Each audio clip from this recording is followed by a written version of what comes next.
కరీంనగర్లో పట్టపగలే కాల్పులకు తెగబడి జ్యువెలరీ షాప్లో ఆభరణాలు ఎత్తుకెళ్లిన దొంగలు ఎట్టకేలకు దొరికారు. చోరీ జరిగిన 11 రోజుల తర్వాత వారిని అదుపులోకి తీసుకున్నారు పోలీసులు. దొరికిన దొంగలను ఇవాళ ఉదయం 11 గంటలకు మీడియా ముందు ప్రవేశపెట్టనున్నారు కరీంనగర్ సిపి గౌస్ ఆలం.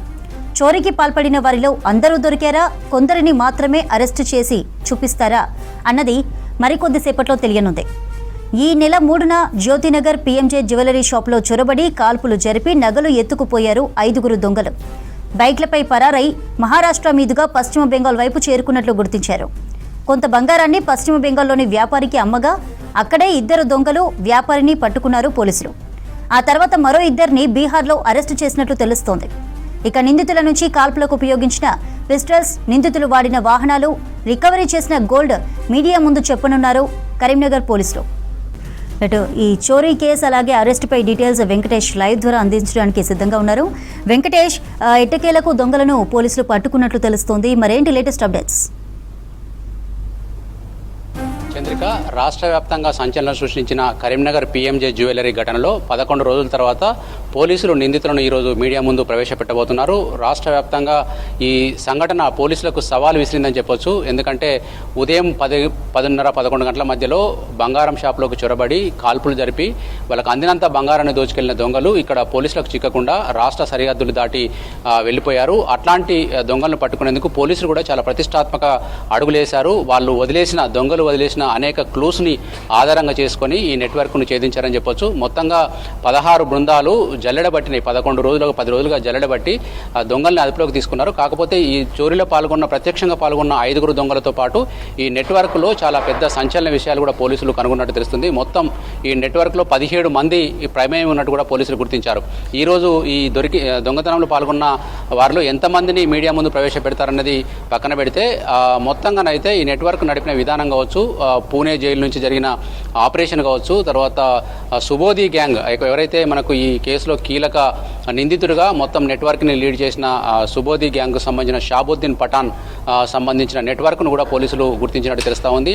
ఇక్కడ కరీంనగర్ నుంచి బయలుదేరి శాతవాహన్ యూనివర్సిటీ మీదుగా చింతకుంట, తర్వాత రామడుగు మండలంలోని మోతే మీదుగా పెగడపల్లి, తర్వాత అటు జగిత్యాల జిల్లాలోని మద్దునూరు మీదుగా కూడా దొంగలు ప్రయాణించినట్టు తెలుస్తుంది. ముఖ్యంగా మద్దునూరు దగ్గర ఈ పోతూ దొంగలు ఒక పగలగొట్టిన ఫోను ఈ కేసు ఛేదనలో చాలా కీలకంగా మారిందని తెలుస్తూ ఉంది. అక్కడ దొంగలు తమ వెంట తీసుకెళ్లిన ఫోను వాళ్ళని పట్టిస్తుందనే భయంతో అక్కడ పగలగొట్టి వెళ్ళిపోయారు. కాకపోతే అక్కడ ఆడుకునే పిల్లలకు ఆ ఫోన్ దొరకడం, దాన్ని గ్రామస్తుల సాయంతో పోలీసులకు అప్పగించడంతో దాని ద్వారా కాల్ డాటా రికార్డ్స్ పెద్ద ఎత్తున వీళ్ళకి పోలీసులకు దొరికింది. దాని ఆధారంగా తర్వాత ఈ దొంగలు ధర్మపురి దగ్గర బైక్ను వదిలేసి వేయడం, గతంలో ధర్మపురిలోనే ఈ చోరీకి ముందు 3 రోజుల పాటు ధర్మపురిలోని విజయలక్ష్మి వసతి గృహంలో బస చేయడం, అంతకంటే ముందు పెద్దపల్లి పరమేశ్వర్ లాడ్జిలో బస చేయడం, ఇవన్నీ పోలీసులకు ఎట్లా వచ్చారు, ఎట్లా దొంగతనం చేసి పారిపోయారన్న వరకు మాత్రమే ఆధారాలు ఇస్తే ఈ కాల్ డాటా రికార్డ్స్ దొంగలను పట్టించేందుకు కీలక ఆధారంగా మారినట్టు తెలుస్తూ ఉంది.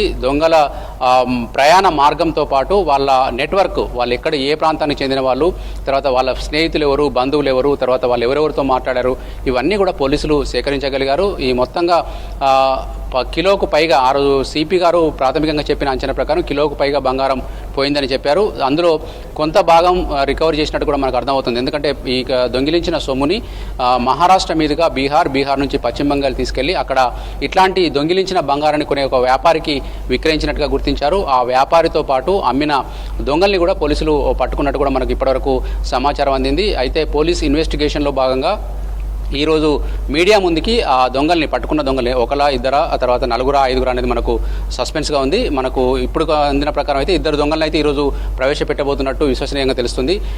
ఈ మొత్తం నెట్వర్క్ ఛేదనలో 4గురిని కాల్పులు జరిపారు. ఎందుకంటే వాళ్ళు ఉపయోగించిన పిస్టల్స్ కూడా మ్యాగజైన్స్ వాడిన పిస్టల్స్ వాడారు. ఆ పిస్టల్స్ ఎక్కడి నుంచి వచ్చాయి, వాళ్ళు ఎక్కడి నుంచి కొనుగోలు చేశారు, ఈ గ్యాంగ్లో ఇంకెంతమంది ఉన్నారు, గతంలో తెలంగాణతో పాటు వివిధ రాష్ట్రాల్లో జరిగిన నగల దుకాణాల్లో వీళ్ళ ప్రమేయాన్ని కూడా పోలీసులు గుర్తించినట్టు తెలుస్తోంది. ఉదాహరణకి హైదరాబాద్ చందానగర్లో గతంలో జరిగిన జ్యువెలరీ షాప్ చోరీలో కూడా ఈ నిందితుల హస్తం ఉందన్నట్టుగా కోణంలో పోలీసులు విచారణ జరిపారు. ఓవరాల్గా వీళ్ళు దొంగలు ఎట్లాంటి మాస్కులు ధరించకుండా జ్యువెలరీ షాప్లోకి చొరబడ్డారు అంటే వాళ్ళు ఈ రాష్ట్రం వాళ్ళు కాదు కాబట్టి తమను గుర్తించినా పర్వాలేదు అనుకొని పారిపోయి ఉంటారని పోలీసులు గమనించారు. నిజానికి ఈ కేసు ఈ నెల 3న జరిగిన తర్వాత 11 12 గంటల మధ్యలో వాళ్ళు ధర్మపురి ప్రాంతాన్ని దాటి అవతలికి వెళ్ళిపోయారు, గోదావరి దాటి అవతలవైపు వెళ్ళిపోయారు. ఈ లోపే పోలీసులు వాళ్ళని పట్టుకుని ఉంటే మనకు 2 రోజుల్లోనే మనకు ఈ కేసు ఛేదించేది. కానీ అక్కడ వీళ్ళైతే ఎవరైతే ధర్మపురిలో బస చేశారో విజయలక్ష్మి వసతి గృహానికి సంబంధించిన ఓనర్కి కూడా మీడియాలో వచ్చిన ఫోటోలు కావచ్చు, ఎందుకంటే దొంగతనం జరిగిన వెంటనే వాళ్ళ సీసీ ఫుటేజ్ కూడా బయటకు వచ్చింది. ఆ సీసీ ఫుటేజ్ని మీడియాలో విస్తృతంగా ప్రచారం చేశారు. ఆ ప్రచారం చేసినప్పుడు వాళ్ళ ఫోటోలు కూడా కొంతమంది గుర్తుపట్టి ధర్మపురిలో ఎక్కడైతే వాళ్ళు విజయలక్ష్మి వసతి గృహంలో బస చేశారో ఆ హాస్టల్ ఓనర్కి కూడా ఆ ఫోటోలు ఫార్వర్డ్ చేసినప్పుడు వాళ్ళు అప్పుడే గుర్తించారు ఈ దొంగలు మన దగ్గర రాత్రి బస చేశారు అనేది విషయం తెలిసింది. కానీ ఆ విషయాన్ని వెంటనే పోలీసులకు చెప్పకుండా వసతి గృహం యజమాని భయపడి తనకు వచ్చిన ఇన్ఫర్మేషన్ డిలీట్ చేసినట్టుగా కూడా పోలీసులు గుర్తించారు. తర్వాత వాళ్ళు అక్కడ వదిలేసిన బైక్ ఏదైతే పల్సర్ బైక్ గోదావరి పుష్కర్ ఘాట్ దగ్గర వదిలేశారు. ఆ తర్వాత దాంతోపాటు దొంగలు వాడిన హెల్మెట్ వదిలేశారు. కానీ ఇంకొక బైక్ ఆచూకు మాత్రం చాలా వరకు కూడా దొరకలేదు, ఎందుకంటే అపాచీ వాహనంతో వెళ్ళిపోయారు. ఈ పల్సర్ బైక్ అక్కడ పడేసిన తర్వాత దొంగలు గోదావరి దాటి అవతల వైపు ఎట్లా ప్రయాణించారనేది కూడా పోలీసులు కనిపెట్టగలిగారు. అవతల ఇంకొక దొంగ ఈ 5గురితో పాటు బ్యాకప్గా ఇంకొక దొంగ కూడా వీళ్ళకి సహకారంగా వచ్చాడు. అతడే వీళ్ళకు వాహనాలు సమకూర్చినట్టు కూడా పోలీసులు అనుమానించారు. తర్వాత కొన్నిసార్లు పోలీసులకు చిక్కకుండా ఆర్టీసీ బస్సులు కూడా ప్రయాణించారనే మార్గంలో ఆర్టీసీ బస్సులు కూడా తనిఖీ చేశారు. ఓవరాల్గా ఈ మహారాష్ట్ర గ్యాంగ్ అనుకున్నారు. కానీ ఎందుకంటే మహారాష్ట్ర గ్యాంగ్ అనుకోవడానికి కూడా పోలీసులు ఇక్కడ ఒక బ్యాగ్ వదిలేశారు. ఆ బ్యాగ్ మీద ఉన్న సింబల్ ఆధారంగా అది మహారాష్ట్ర సంబంధించిన వ్యక్తులుగా కూడా గుర్తించారు. కానీ మహారాష్ట్ర కాదు, వీళ్ళంతా బీహార్ గ్యాంగ్ అనేది తర్వాత తేలింది. పూణే జైల్లో ఉన్న షాబుద్దీన్ పఠాన్ తనకు పరిచయమైన మిగతా దొంగల సహకారంతో ఈ దొంగతనానికి స్కెచ్ వేసినట్టు తెలిసింది. దాదాపు మార్చి 15నే పెద్దపల్లి జిల్లాలో బస చేసినట్టుగా కూడా పోలీసులు గుర్తించారు. అక్కడ పరమేశ్వర లాడ్జీలో వాళ్ళు మేము ఇక్కడ ఏవైతే హార్వెస్టర్ యంత్రాలు ఉంటాయో వరి కోత యంత్రాలను రిపేర్ చేయడానికి వచ్చామని చెప్పి పరిచయం చేసుకొని అక్కడ దిగారు. దిగిన తర్వాత ఎక్కడ ఏ దొంగతనం చేయడానికి ఎక్కడ అనుకూలంగా ఉంది అనేది వీళ్ళు స్కెచ్ వేశారు. పెద్దపల్లితో పాటు అనేక ప్రాంతాల్లో కూడా రెక్కి నిర్వహించినట్టు తెలుస్తుంది. కరీంనగర్ జిల్లా కేంద్రంలో అయితే పెద్ద ఎత్తున కార్పొరేట్ నగల దుకాణాలు ఉన్నాయి. ఇక్కడ మనకు తనిష్క గోల్డ్ కావచ్చు, తర్వాత మిగతా అనేకమైన గోల్డ్ షాప్స్ ఉన్నాయి. కానీ ఇవన్నీ కూడా మెయిన్ రోడ్లకు ఆనుకొని వాళ్ళ గ్లాస్ డిస్ప్లేలో ఎవరు లోపల కదిలినా కూడా దారిపంట వేళ కదిలే విధంగా ఉన్నాయి. కానీ ఇక్కడ పిఎంజే జ్యువెలరీ మాత్రం జ్యోతినగర్లోని మెయిన్ రోడ్కు ఉన్నప్పటికీ కూడా కొంత లోపలికి ఉంది. లోపల ఏదైనా జరిగితే కూడా బయటికి కనిపించినంత ప్రైవసీ తోటి ఉంది. కాబట్టి దొంగలు దాన్ని ఎంచుకొని వాళ్ళు సక్సెస్ఫుల్గా అక్కడికి వచ్చి దొంగతనం చేసి 4 మీద కాల్పులు జరిపి పారిపోయారు.